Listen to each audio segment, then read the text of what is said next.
мирасим bizim балаларымыздың байрамыдыр десем олар.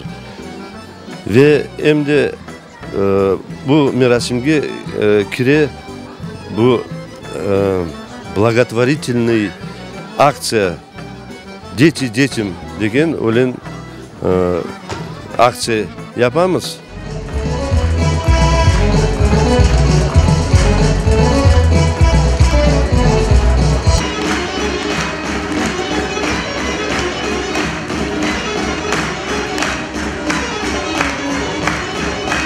Bugün bizim doğan günümüz 25 yaşında.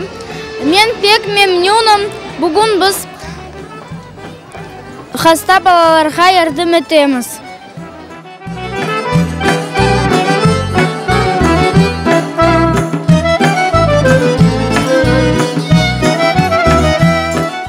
Очень благодарна Бизам Халха, кто откликнулся, кто пришел помочь, потому что они знают, что это не просто приятное времяпровождение, а время, проведенное с пользой. Все средства, которые будут сегодня собраны с нашего концерта, пойдут деткам.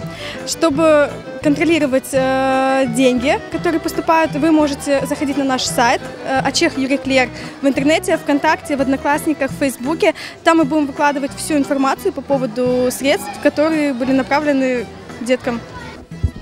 Ну, во-первых, благотворительность, помощь детям, это все-таки хоть как-то мы помогаем им, и мне приятно всегда принимать участие в таких мероприятиях. Я понимаю, что это не зря, что это помощь куда-то идет, что это помогает людям, детям, и Сагуна за приглашение я всегда рада помочь.